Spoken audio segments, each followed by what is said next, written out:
What's the most painful way to die? Shotgun blast? Speeding bus? Drowning? But for many, burning alive is the most unimaginable fate. In 1994, Chris survived an industrial accident that left him with burns over 69% of his body. Just living defied all odds. In Call Me Chris, Chris Akin shares his harrowing journey of survival, recovery, and the brutal honesty of facing life after the flames. It's raw, real, and a testament to human resilience. Get your copy of Call Me Chris today at chrisakin.net or on Amazon. Witness the power of determination. Hello guys, this is Connie Bloom from Electric Boys and you're watching CMS TV.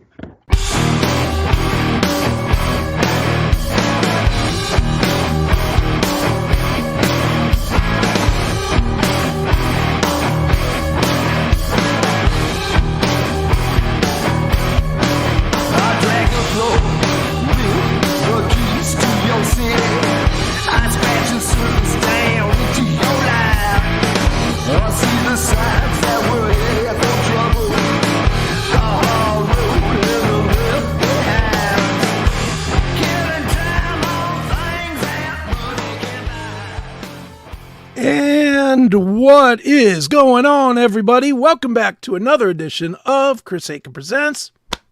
Fat guy here is Chris Akin. The less fat guy over there, that is Erik Ferentinos. How are you, sir? Doing awesome, Chris. Happy to be back.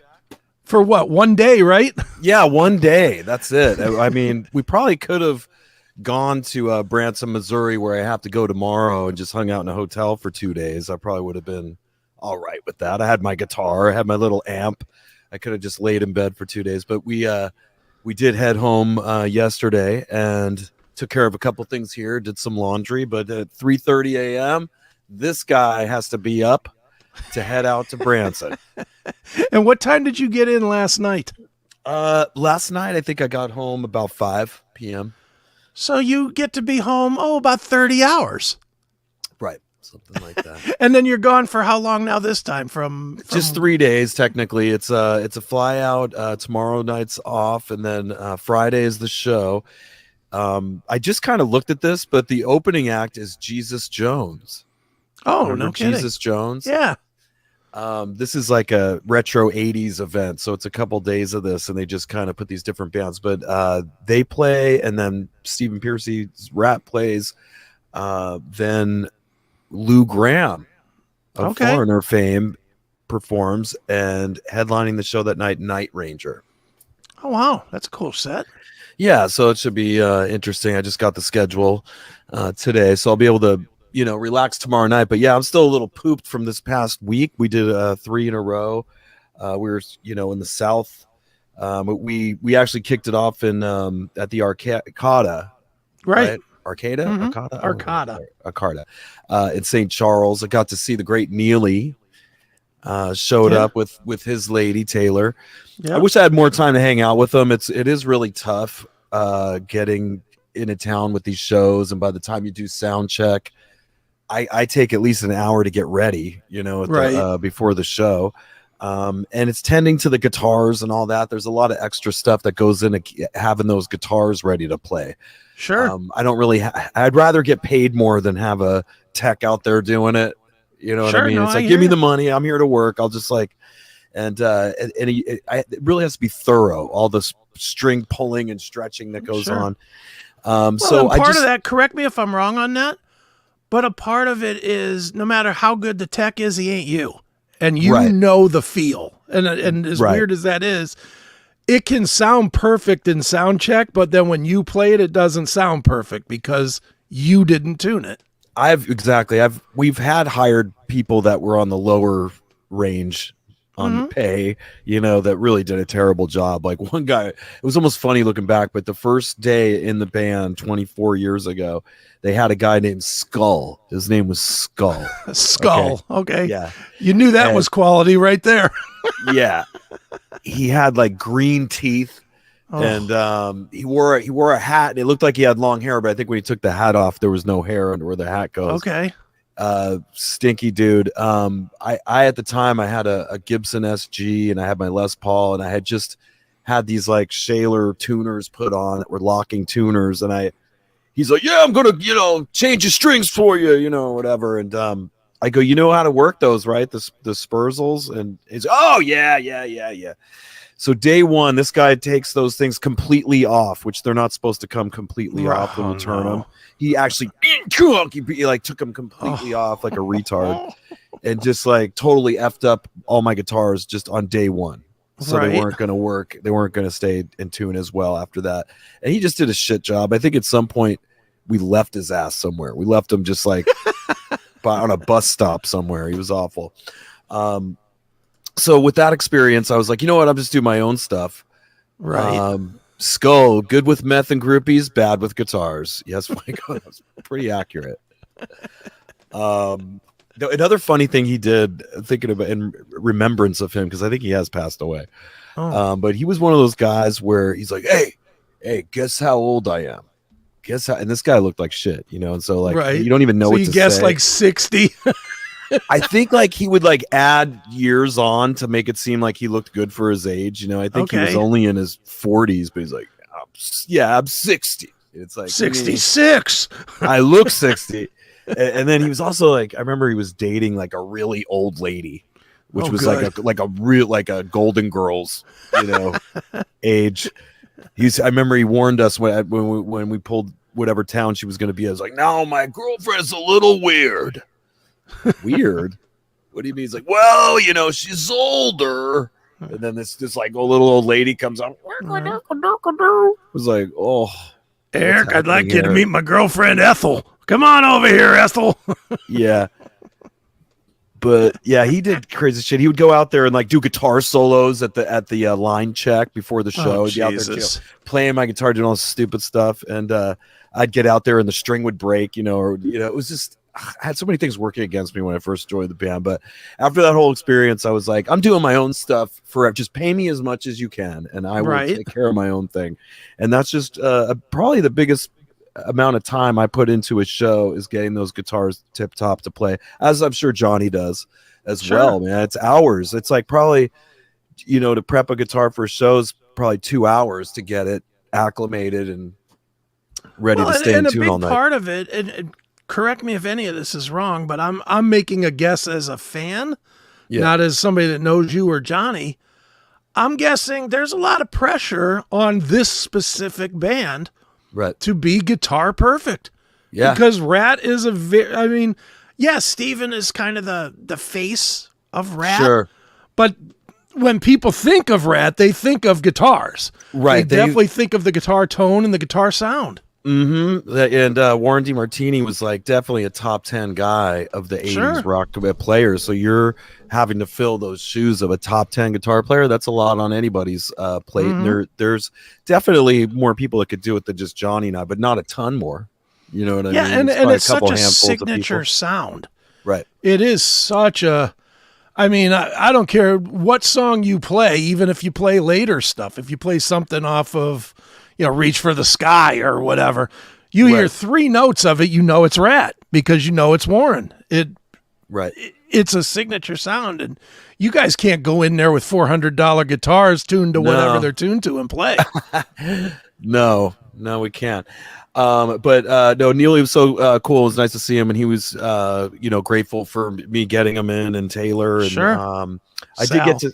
It's Sal. I didn't get to see Sal. Okay. I saw those two. They stopped by my hotel room before the show. They were in the same hotel. Right. They stopped by for a few minutes beforehand.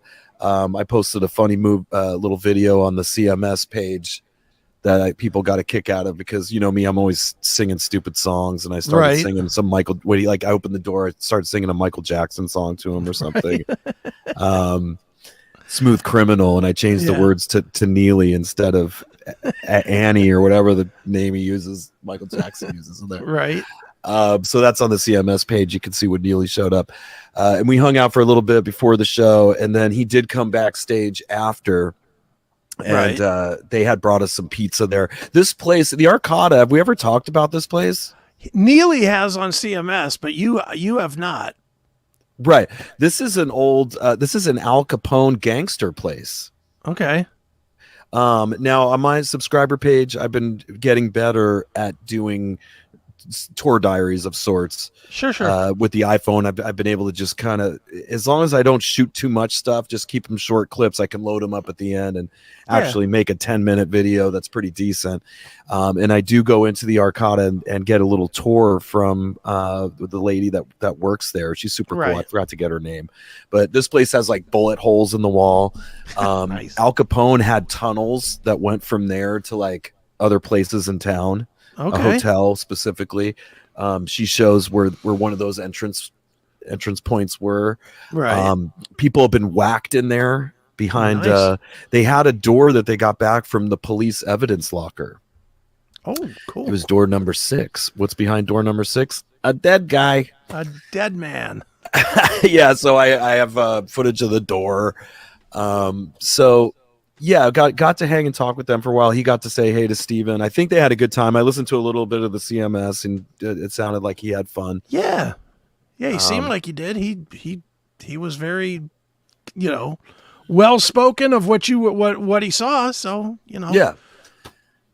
Yes. I do want to bring up one thing, if you don't mind. I'm going to change directions a little bit. All right. You made me laugh so fucking hard yesterday, and you don't even know that you did. Okay. But you cracked me up so bad, and I even used I if you saw the graphic to the episode today, okay, I cartoonized it so as not to as to keep it a little anonymous, but I'm not going to here. Okay. This video that you shot on the fucking plane. Oh, cracked me up so bad. Right. What is going on here? There we go. What is this, Eric?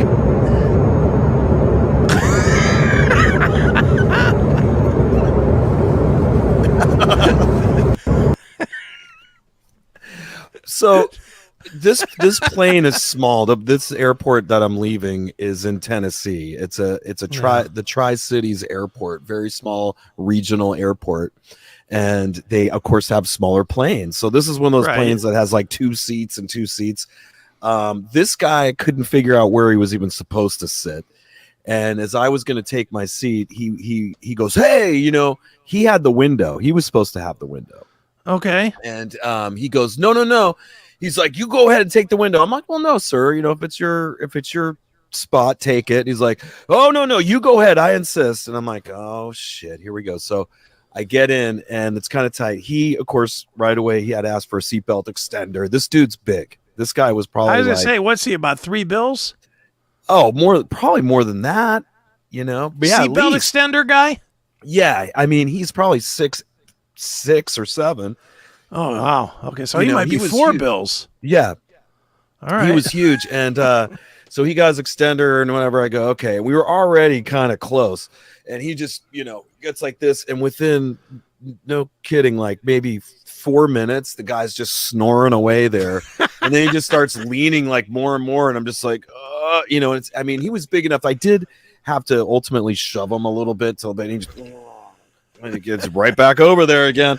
This was a 20-minute flight. It was only a 20-minute flight. And he fell out he looks like he's hard asleep here. And dude, it's not 6 a.m. This is like at, 11 a.m.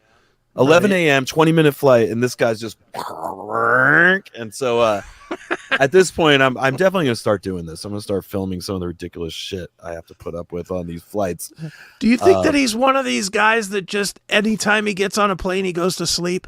Because there are people that do that. I don't know what's going on. I was joking. I called him the Big Ragu. But all I know is I got to watch this one more time. I'll turn the sound off on it so we can talk over it. But this video, dude, no lie. I mean, you get your numbers on your page. Right. The first 1,000 plays on this are me. I just played this fucking thing over and over and could not stop laughing. Not so much at the guy, but you are just like, gee, I can hear you going, Jesus Christ. Right. I can hear you thinking that, which makes it all the more funny.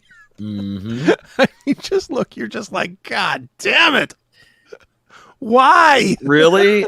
And then I had to pan down so you could see that I was actually completely turned in my seat because this guy was now like halfway into my seat, and he's falling now. You can see he's like falling down even further. Here he goes. Burp. And I'm like, oh, this is going to be a long damn flight.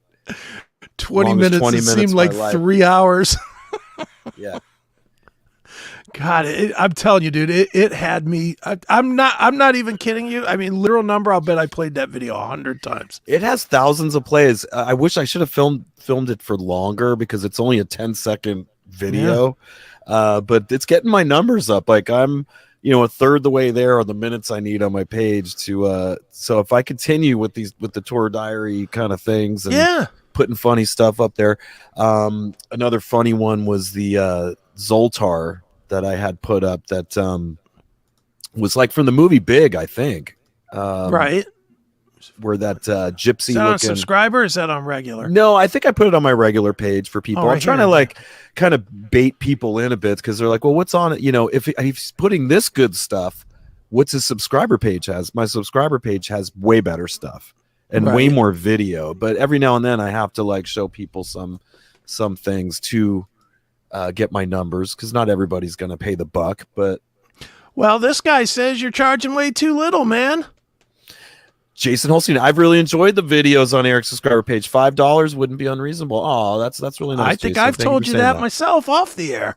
I was gonna I was hoping that I could get like 1,000 people on there, and then I could really spend a lot of time putting even more stuff. But I'm not going to jack the price on these nice fans that went on there. I'm not going to do that to them. But if they want to spread the word that it's a great channel, let people know, and we'll get some more people in there. Sure. We still didn't pick the Fright Bite movie that we're going to do. I know. Me and you didn't. I mean, it's weird. Me and you usually text and email or talk once a week, twice a week. We didn't talk at all this week. Right. Chris has been super busy. He's got his hand in a lot of fires. Yeah, too many. Right. So we will, maybe by the end of this show we'll announce it because I'm going to be perusing. Well, do you have something even in mind? Because I don't. But right. We joked about maybe doing Camp Utopia, which was that stars Stephen Piercy, but we're looking into ripping that. I own it, and we could potentially get it to Chris, where I could send it to him and do it that way. For this week, I'll find something tomorrow. Right. I'll find something. I'll make sure that it's really cheeseball enough, and I'll just send you a poster with it. Right, but right, it'll be on the socials tomorrow. I'll just put it there, so we don't over talk this to death about something that nobody gives a shit about until it's time. But we will have something picked by tomorrow for Fright Bite because this would actually be the next show. There isn't going to be a Chris Akin Presents on Rumble or YouTube next week. It'll be the Fright Bite. So you either have to be a CMS Locals member, which is $5. Now you get a lot with that. You're getting all the shows. You're getting all the shows and all that stuff. But if money's tight right now and you want to be a part of this, if you go to my subscriber page, it's only $1 a month, and you'll always be able to be in on this. Plus all the cool stuff I put on there. And it's also Stoic Steve is going to be doing a new recipe this coming week when I get home. There you go. And what else do I do on there? Sea Glass Hunters. Hunters. We talked about this last week, but Pete Evick really put out a legit candle made with my hand-picked seashells and sea glass that you see on the show that I post on my page. And he puts one of my guitar picks in there. I did get him out more supplies to do a bigger run because he has this set up on his Soul candles. SOL. Shining Soul. This is Pete Evick of the Bret Michaels Band. Shining Soul candles. He has like a ocean scent candle that he's doing. It's the Eric Ferentino Sea Glass Hunters candle, which was super cool of him to do. I don't know where I was going with that. You're just another just talking cool thing about that. There's more stuff coming. Sea glass hunters, right? You know, it made me remind me that I do have the 11th episode is going to be going up within a week as well. Yeah, that's that. It looks good. It looks like a bowl of cereal or some kind of ice cream that you would eat. Yeah. You know, like yogurt or something. Yeah, a Ferentino's yogurt. But that's legit, you know, sea glass and shells. I went out this morning. Susan and I went out for a walk. It was low tide, and I got more of the small shells for him because obviously they can't be huge shells that go into this thing. They're smaller, so I'm able to find those, and I started getting some more for that. So a lot going on, but great ways to support the show and Chris and I because we work hard for you guys, and the music business is tough, as we know. But I've been doing great. I was able to keep my composure on that flight because I have been working a lot with Steven, and he takes good care of me. So I'm in a good mood. You know, I'm like coming home with money. 3 shows in a row is always a cha-ching. Yeah. So right. I was in a good mood, and I'm going to go out and make money from another show tomorrow. So I was happy to be going home, and I cut this guy some slack on there. If you caught me at other times in my life, I probably would have slashed him. But not that day. I'm like, you know what? Let's just have fun with this. This is such a ridiculous predicament I'm in. Why don't I film it while I'm here? And I'm glad everybody enjoyed it. Well, dude, and I can only speak for me, but I laughed and laughed and laughed. Yeah. Just watching, knowing, and I think part of it is knowing you. And knowing how much you really hate the travel part of this. Ugh, yeah. I know you do. I know you hate the hotel rooms. I know you hate the flying even more. Mm-hmm. And just to see it, and it's like I can literally hear you through this video. I can hear you going, son of a bitch, this fat fuck is going to sit down next to me. Right. I can hear you saying this in your head. And sure enough, that he plunks down and he tries to be nice. And I know you're like, hey, nice to meet you. And meanwhile, you're thinking, there's fucking 40 other seats back there. I flew home, you know, Southwest would be like you're saying. And we did take Southwest out on that trip, but I had a one-way back on Delta. So these were assigned seats, but he pushed me into his, which really backed me in a corner there because I mean, I really don't. I take the aisle seats more. Both of them suck for different reasons. Like if you're at the window seat, sometimes a person doesn't get up, and that annoys me. Like when it's time to leave and you're trapped in there and they won't get out of their seat till the last second, till the last person's left the plane. That drives me bananas because I always need to go. I'm in a hurry. If you take the aisle seat, you're going to get bashed by everybody that comes by. Like I come home with bruises on my arms and stuff like that. Right. But at least at that one, I can lean away from somebody. I can get, you know, you can only lean so far into a window. You know what I mean? Like in this situation, you could see I was pushed against as far as I could go. I'm like, come on, man. And he's just like, right. I don't know how viral that thing's going to eventually go. He's probably going to see himself at some point. That's too bad, isn't it? I mean, dude, it's not like it's not a public place. You're free to film yourself sitting. So then we did that Arcana show. Then I had to be up early that next day, so I had to tell Neely I couldn't do the all-nighter party. Sure. With him, I had to bid them farewell and thanked them for coming out to check out the show. And at 5 a.m. we were off to the airport to head to Kentucky. Now that show was huge, man. What a cool fair that was. It was us and Quiet Riot, and Quiet Riot's a great band to be on the bill. Like they get everybody hyped, you know, you hear the bang in your head, the come on, feel the noise, and you're now in 80s mode. By the time we get out there, they had him, Jizzy had him rocking. He was singing really great. And it was packed. There was like thousands of people at this thing. Nice. And we went out and tore it up. It was a great show. All the footage I've seen looks great. The crowd was going berserk. It was so good to see. And these are young people too. It was like people our age, but with their kids and grandkids and stuff. I have this picture that I'm going to post probably tomorrow where we're playing the round and round solo, and they have this ego ramp that went up on this huge stage. Sure. And we usually don't have that ramp on most stages. So I said to Johnny earlier, hey, we should probably go out on the round and round solo at the end and run out there. Do you want to do it? And he was like, oh, I don't know. So I'll go, well, I'll point to you. If you don't want to do it, that's cool, but we probably should. And it came to the point of the show, and I go, and he goes, all right, let's go. And so we shot up there, and everybody just went nuts. There was like it looked like a 10 or 11-year-old kid that was just going ape shit in the crowd. And like stopped like during the solo and like fist bumped him. And this guy that was taking pictures actually like caught a picture of that. You can see me, not of the kid, but you can see the fist, but that's who I'm doing, who I'm fist bumping. And it was just cool to see. It reminded me of myself when I was a face in the crowd, you know, as a teenager, having a crazy time in a rock concert, being front row or whatever, and getting to high five somebody. Jack Russell comes to mind. I remember seeing Tesla and Jack Russell as a teenager and being in the front row and slapping Jack Russell's hand, and Jeff Keith and those people, and thinking that was the most awesome thing. Sure. And I saw it in this kid's face. And so I know he's going to grow up and keep rocking. He's going to be a rocker kid. And that's good to see.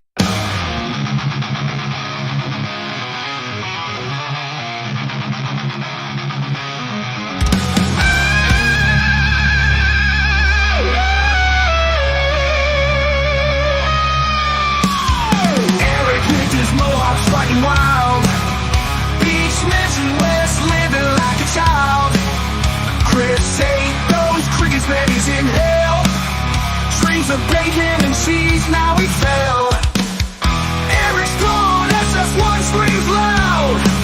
Guitarist echo through the crowd. CHRIS trapped in flames, crying out why. Hell's fires burn until he dies.